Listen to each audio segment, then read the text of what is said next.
Je vous propose d'aller à la rencontre d'un spécialiste de la gestion de la fatigue, qui est praticien en hypnose. Je voulais vous faire réagir sur 2 livres qui sont parus, heu, juste au moment du covid ou à la fin du covid. On choisit pas de naître, on décide de vivre, et puis récemment sur Goodbye Fatigue, sur le fait qu'on peut jouir enfin d'une liberté nouvelle et qu'il suffit de vouloir presque, pour pouvoir. Je vais nuancer ce que vous venez de dire, c'est bien parce que vous avez posé les bons mots. Je suis pas sûr que ce soit la notion de vouloir. Vous voyez, si j'ai intitulé le titre de mon deuxième livre, enfin mon 10e livre plutôt, «On Mmh. choisit pas de naître, on décide de vivre», c'est que je crois clairement que la notion de volonté n'entre pas en ligne de compte à ce moment précis et que vient un moment où on prend une décision, comme un surgissement de vitalité Mmh. qui vient s'imposer. C'est-à-dire que la question de vivre, c'est pas le fruit d'une réflexion, c'est pas un processus, un cheminement. C'est un jour on se dit, «OK, ça suffit» et pour l'avoir expérimenté à titre personnel, pour l'avoir vu avec des gens que je reçois, où il m'arrive de dire à la personne: «Asseyez-vous, ne faites rien et attendez et voyez si vous voulez vivre. Si vous en avez grosso modo assez, si vous en avez marre de la situation dans laquelle vous êtes, si la plainte qui accompagne cette posture n'est pas au fond en tant que telle une source d'épuisement et on fait rien et à un moment donné ça surgit. Donc vous voyez, c'est pas dans ce cas-là, moi ce que je note, c'est que c'est pas un effort de volonté et je crois notre société nous amène dans une mauvaise direction justement sur cette question-là, hein. Bien sûr, la volonté joue sur plein d'autres domaines. On a toujours l'impression qu'il faut travailler, faire des efforts, construire et c'est pour ça que j'ai parlé d'écologie du vivant et donc on parlera de l'hypnose écologique parce qu'il y a un moment donné, on doit revenir à des choses beaucoup, beaucoup plus fondamentales, beaucoup plus simples. Vous avez raison sur la notion de lâcher prise dans sa définition première telle qu'elle est évoquée dans le bouddhisme ancien. C'est-à-dire qu'il y a, heu, cette idée de, je ne cherche plus à contrôler, je ne suis plus là et je suis là à la fois. Malheureusement, cette formule a été beaucoup galvaudée par les disciplines liées au développement personnel et ça m'a amené, moi, à revoir complètement l'intitulé. Je ne dis plus «lâcher prise» et je propose «prenez prise». Parce que beaucoup de gens viennent me voir et me disent: «Mais moi, j'arrive pas à lâcher prise» et je leur dis: «Très bonne nouvelle, moi non plus» et je dis: «Mais par contre, ce que je peux vous inviter à faire, c'est à prendre prise avec toute la réalité de votre existence». La nuance est importante. Quand on lâche prise, on essaie de plus se focaliser sur nos problèmes et cetera. Or ça, c'est globalement assez impossible, à moins d'avoir un entraînement très important.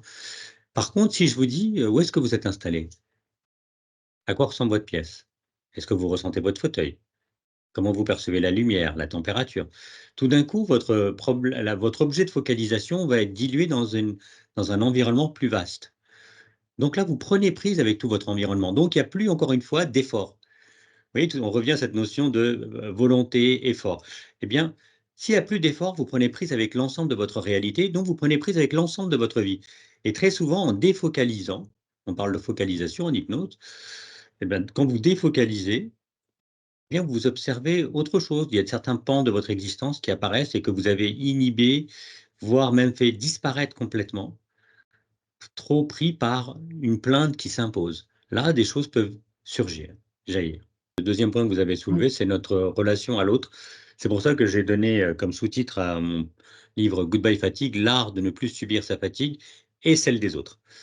Et dans les différentes sources de fatigue qui peuvent être liées à notre relation à autrui, il y a, l'importance que nous accordons au regard des autres. Encore, récemment, j'ai reçu une personne, et qui me disait, qu'elle se sentait obligée quand, elle était face à d'autres personnes, de parler de son problème de surpoids. En réalité, cette personne, quand elle est rentrée dans ma pièce, moi j'ai pas vu qu'elle était en surpoids. Donc elle surinterprétait le regard des autres. Alors qu'a priori tout le monde s'en fout qu'elle soit en surpoids puisque déjà c'est pas visible, elle n'est pas en surpoids ou disons de manière minorée. Donc vous voyez, ce que dans cet exemple-là nous permet de comprendre que nous interprétons et en anticipation le point de vue d'un autre, très souvent n'existe pas. Je prends un autre exemple, l'histoire des emails, par exemple.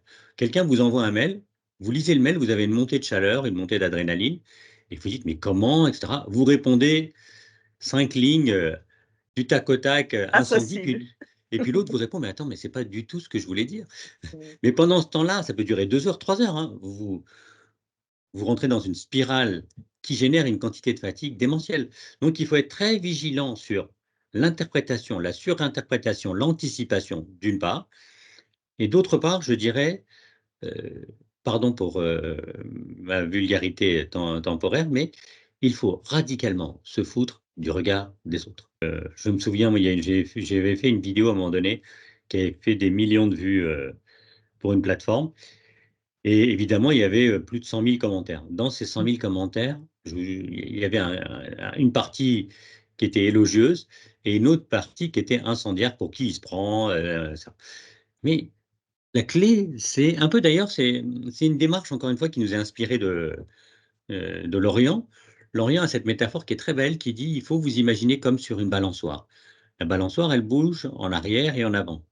Eh bien, si vous atteignez le point d'équilibre, c'est là où vous allez vous sentir le mieux. C'est quand la balançoire est en état de repos.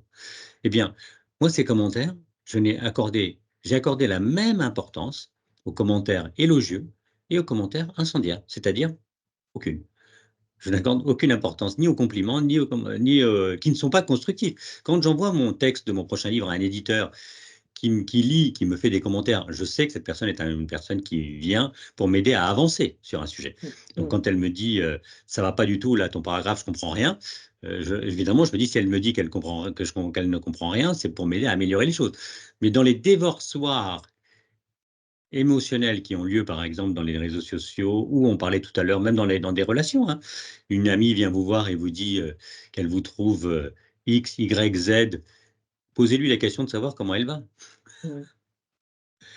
C'est une bonne technique que j'essaierai d'appliquer plus régulièrement. Parce que c'est souvent quelque chose, quand quelqu'un se met à incendier une autre personne, c'est soit que vous lui avez vraiment fait du mal, parce que là, vous devez vous interroger, et donc vous générez de la fatigue à l'autre, soit alors que cette personne-là est dans une posture qui elle-même n'est pas très équilibrée. C'est ce que nous apprend Milton Erickson, justement l'hypnothérapeute, qui disait qu'il avait appris à ses enfants, dès la très petite enfance, à ne pas se laisser submerger par la colère et les déséquilibres des autres. Revenir à votre présentation, pourquoi avoir choisi l'initiation de la méditation du Yoga Nidra en Inde du Sud il y a une vingtaine d'années? Moi, je suis originaire de l'Inde du Sud. Moi, je suis né en France, mais mes parents sont originaires de là. J'avais un de mes oncles qui était un enseignant de la méditation, qui m'en avait beaucoup, beaucoup parlé quand j'étais jeune. Donc, c'est quelque chose qui avait résonné. Et puis, un jour, moi, j'avais des affaires en Inde, donc j'avais des entreprises dans la tech. Comme vous l'avez dit, j'ai plusieurs vies. Et à ce moment-là, quand j'allais travailler sur place, eh bien, un jour, je me suis dit, bon, bah, je vais aller faire un stage de méditation dans la forêt. Et là, ça a été une véritable révélation. Ma première méditation a duré 4 heures, de manière involontaire. C'est-à-dire que je n'avais pas prévu de méditer 4 heures. Je me suis installé. On était au milieu de la jungle, de la forêt, extrêmement dense. Et là, j'ai pas vu le temps. Ouais. Et donc, le maître que j'avais m'a demandé depuis combien de temps est-ce que vous méditez? Et je lui dis, bah, je crois que c'est la première fois. Puis ensuite, en discutant avec lui, j'ai compris que je le faisais intuitivement depuis très, très longtemps sans le savoir, Mmh. notamment par un métier que j'ai exercé quand j'étais étudiant. J'étais organiste suppléant dans une cathédrale. J'ai fait des études au conservatoire de musique et je fais de la musique baroque. Et donc, quand j'étais organiste, j'avais les clés de la cathédrale. Donc, j'allais à n'importe quelle heure jouer et parfois même très tard le soir. Et ce que je faisais après avoir joué, j'allais m'installer au milieu de la cathédrale et je restais dans le prolongement de la musique, sans rien faire. J'avais j'avais même pas 20 ans. Donc en fait, j'ai compris rétrospectivement que voilà, c'était ça la méditation. Si vous regardez l'histoire de l'humanité, la méditation fait partie intégrante de, je crois, quasiment toutes les civilisations. Vous allez à la cathédrale de Chartres, il y a un labyrinthe sur le sol. Ce labyrinthe-là permettait aux moines de se perdre dans leurs idées ou de faire perdre, ou donner aux idées la possibilité justement de se dissoudre. Donc c'était une forme de méditation. Moi, je suis allé par exemple en Afrique, en Tanzanie, voir les Maasai. Les Maasai restaient assis au pied d'un arbre le soir pour regarder le coucher du soleil. On ne se parlait pas. c'est un état complet de méditatif. Je suis allé dans l'Himalaya aussi. Bref, je ne vois pas de civilisation où il n'y a pas de forme de méditation. Aujourd'hui, nous, en Occident, on a un vrai problème, c'est que la notion de temps ouvert, qu'on appelle temps mort, à mon avis, c'est un très très mauvais mot. Temps mort qui veut donc dire temps qui n'existe pas d'une certaine façon, ou plutôt qui ne contient pas de vie ni de vitalité. Eh bien, mais ce sont des temps pleins. Donc ces temps qu'on ouvre où on n'est pas productif sont des temps pleins. Simplement, on est dans une civilisation où tout doit aller de plus en plus vite et où chaque seconde doit être productive. Mais la notion de productivité, elle est à discuter. Oui.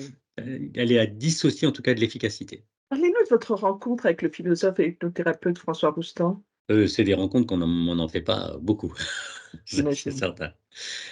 Donc, pour ceux qui ne le savent pas, François Roustan était un religieux à la base. Il a quitté l'Église euh, à l'âge autour de 40 ans pour devenir psychanalyste. C'était un proche de Lacan.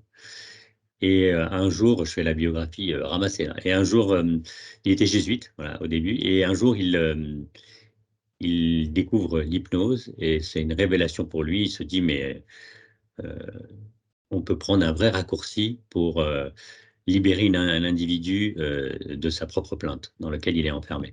D'ailleurs, il écrira un livre qui est magnifique, qui s'appelle La fin de la plainte, hein, parmi tous ses ouvrages. Et donc, moi, je m'intéressais à l'hypnose, ça faisait quoi, à peu près une dizaine d'années que j'avais exploré l'hypnose. Et un jour, une personne qui est un très grand professeur en médecine me dit, écoutez, il serait vraiment intéressant que vous rencontriez François Roustan. Et il me présente lors d'un congrès d'hypnose médicale à François Roustan. Et là, il y a il y a quelque chose qui se passe. Et il m'invite à venir chez lui. Et là commence à peu près un an et demi de travail acharné où on se voit toutes les semaines et où il me fait lire des textes, où il m'interroge, je l'interroge. On a des échanges sur des disciplines qui vont de la philosophie à la méditation, l'hindouisme ancien. Il me parle, lui, de ses connaissances sur la philosophie chinoise, la philosophie allemande, qu'il connaît très très bien.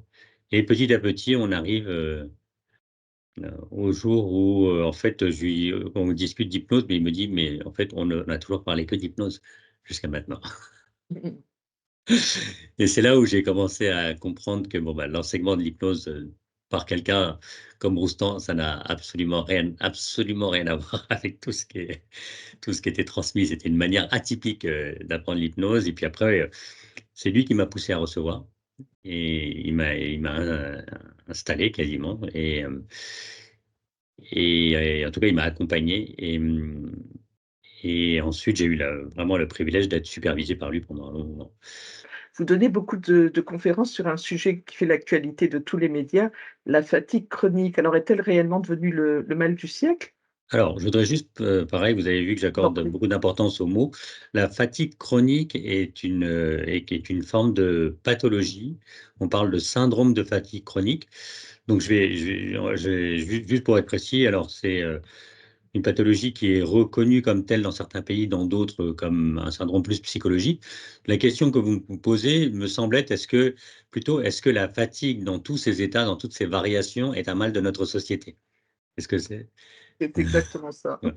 Donc, je répondrai oui, absolument. Je pense qu'aujourd'hui, et c'est pour ça que j'ai écrit plusieurs ouvrages sur le sujet, parce que je pense aujourd'hui avoir vraiment fait le tour de la question, mais ça ne veut pas dire que ma réflexion n'évoluera pas dans le temps.